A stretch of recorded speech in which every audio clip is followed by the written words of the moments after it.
जय हिंद, वंदे मातरम। साथियों UP TET परीक्षा के लिए हमने साथियों एक सीरीज की शुरुआत की है, जिसमें साथियों हम हिंदी के 15 प्रश्न लेकर आएंगे और अति महत्वपूर्ण 15 प्रश्न होंगे। इसी में साथियों आपके प्रीवियस ईयर के क्वेश्चन भी शामिल किए जाएंगे, तो आपके लिए बेहद जरूरी है, क्योंकि आप जानते हैं बिना यूपी टेट में साथियों पास हुए आप सुपर टेट परीक्षा नहीं दे पाएंगे। ठीक है, और बहुत ही जरूरी होने वाला है आपके लिए यूपी टीईटी परीक्षा। तो हिंदी साहित्य में किस तरह के प्रश्न आते हैं, ठीक है, आइए इन 15 प्रश्नों पर चर्चा करके देखते हैं। उम्मीद है आपको वीडियो पसंद आएगा और बहुत ही अच्छी जानकारी आपको मिलने वाली है, तो पूरा वीडियो जरूर देखकर जाइएगा। केवल 15 प्रश्न हैं, फटाफट तेजी के साथ हम देखने वाले हैं, तो आपको अंदाजा लग जाएगा किस तरह के प्रश्न आपके यूपी टेट परीक्षा में आते हैं। पहला प्रश्न आपकी स्क्रीन पर है साथियों। आचार्य रामचंद्र शुक्ल के अनुसार सूफी शाखा के प्रथम कवि हैं। तो साथियों सूफी शाखा के जो प्रथम कवि मानते हैं आचार्य रामचंद्र शुक्ल, वो किसको मानते हैं? तो आपका सही उत्तर क्या हो जाएगा? असाइद अथवा मुल्ला दाऊद ईश्वरदास अथवा कुतुबन। तो आपका सही उत्तर हो जाएगा साथियों कुतुबन को। ठीक है, कुतुबन को आचार्य रामचंद्र शुक्ल सूफी शाखा के प्रथम कवि मानते हैं। ठीक है, तो आपका उत्तर हो जाएगा डी। चलिए आगे बढ़ते हैं। अगला हमारा प्रश्न है, कादरी संप्रदाय के आदि प्रवर्तक थे। तो कादरी संप्रदाय के आदि प्रवर्तक कौन थे? तो आपका सही उत्तर क्या हो जाएगा? उत्तर नंबर आपका हो जाएगा डी, शेख अब्दुल कादिर गिलानी। शेख अब्दुल कादिर गिलानी जो है कादरी संप्रदाय के प्रवर्तक थे। ठीक है, तो इसी तरह के प्रश्न आपके यूपी टेट परीक्षा में आते हैं हिंदी साहित्य से। तो उम्मीद है आपको वीडियो अच्छा लगेगा और अच्छी जानकारी भी मिलेगी, और इन प्रश्नों को आप रट डालिए, याद कर डालिए, क्योंकि ऐसे ही प्रश्न आपकी परीक्षा में छपने वाले हैं। इसका पीडीएफ भी आपको साथियों दे दिया जाएगा।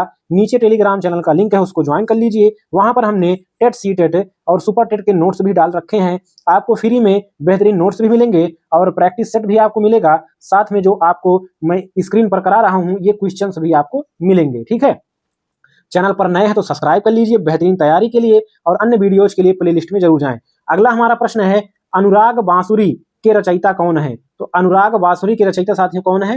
नूर मोहम्मद। कौन है? नूर मोहम्मद हैं। तो आपका पहला ही ऑप्शन सही हो जाएगा। चलिए अगला प्रश्न देखते हैं। प्रेम विलास प्रेमलता की कथा, प्रेम विलास प्रेमलता की कथा किसकी रचना है? तो आपका सही उत्तर हो जाएगा ऑप्शन सी, जटमल। जटमल, ठीक है, जटमल की रचना है प्रेम विलास। ठीक है, तो आपका ऑप्शन सी सही हो जाएगा। चलिए अगला प्रश्न देखते हैं। ऑप्शन साथियों मैं इसलिए नहीं पढ़ रहा हूं, इससे आपका समय खराब होगा, इसलिए नहीं पढ़ रहा हूं। बाकी जब मैं प्रश्न पढ़ूं तो आप ऑप्शन देखकर अपना टिक लगाने का प्रयास करिएगा। पांचवा प्रश्न आपकी स्क्रीन पर, भा अवतार मोर नौसदी 30 बरस ऊपर कवि बदी, पंक्तियां किस रचना से उद्धृत हैं?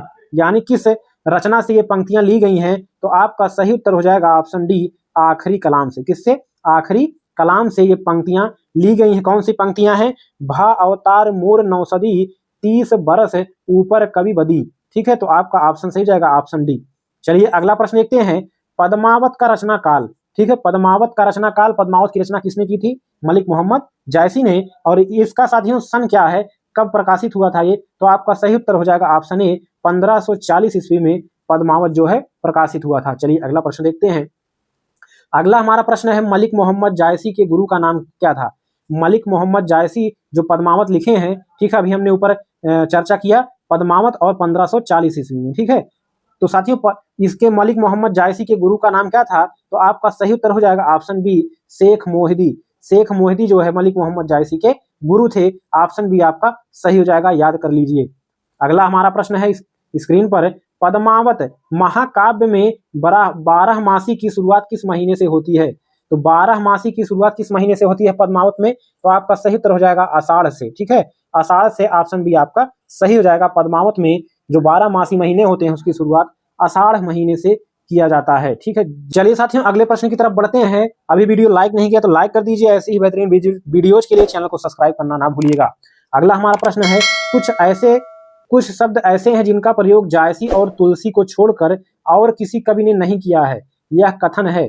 यानी कि कुछ शब्द ऐसे हैं साथियों हिंदी साहित्य में जिसको केवल जायसी यानी कि मलिक मोहम्मद जायसी ने और तुलसीदास ने किया है, इसके अलावा किसी और कवि ने नहीं किया है। यह कथन किसने कहा है? तो आपका सही उत्तर हो जाएगा ऑप्शन बी, आचार्य रामचंद्र शुक्ल ने कहा है। किसने? आचार्य रामचंद्र शुक्ल ने कहा है। गुरु नानक की रचना नहीं है। तो गुरु नानक की रचना कौन नहीं है?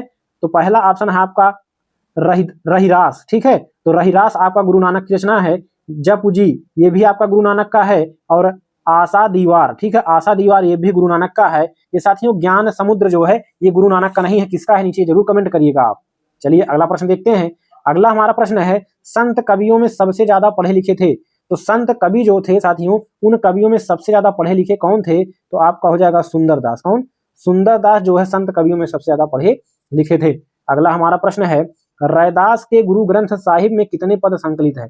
जो रैदास ने साथियों गुरु ग्रंथ साहिब लिखा है उनके पद में उसमें कितने पद संकलित हैं ये पूछा जा रहा है। तो आपका 40 पद जो है संकलित है, ठीक है, कितने पद?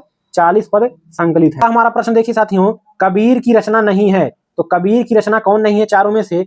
अगाध मंगल ये तो कबीर की रचना है, उग्र गीता ये भी कबीर की रचना है, ठीक है, और अनुराग सागर ये भी कबीर की रचना है, ठीक है। जो हमारा सी ऑप्शन है विज्ञान गीता ये साथियों आपका कबीर की रचना नहीं है। चलिए अगला प्रश्न देखते हैं। अगला हमारा प्रश्न है मोहम्मद बोध। मोहम्मद बोध किसकी रचना है? तो आपका सही उत्तर हो जाएगा ऑप्शन सी कबीरदास की। किसकी? कबीरदास की। मोहम्मद बोध जो है ये कबीरदास की रचना है। हमारा प्रश्न और साथियों लास्ट प्रश्न इस वीडियो का, उम्मीद है आपको ऐसे ही सीरीज की जरूरत होगी और बेहतरीन तरीके से महत्वपूर्ण प्रश्नों को देखेंगे। अगला लास्ट प्रश्न है हरि मेरा पीव, हरि मेरा पीव, ठीक है, हरि मेरा पीव, हरि मेरा पीव, हरि बिन रह ना सके मेरा जीव, पंक्तियां किसकी रचना है? तो ये साथियों आपका है किसकी रचना है? कबीरदास की ये पंक्तियां हैं। तो साथियों आप याद कर लीजिए कबीरदास ने कहा है हरि मेरा पीव, हरि मेरा पीव, हरि बिन रह ना सके मेरा जीव। तो उम्मीद है साथियों आपको वीडियो पसंद आया होगा। तो ऐसे ही वीडियो के लिए चैनल को सब्सक्राइब करना ना भूलें, लाइक कर दें, शेयर कर दें अपने दोस्तों में। अगली वीडियो मुलाकात होगी, तब तक के लिए नमस्कार, जय हिंद, वंदे मातरम।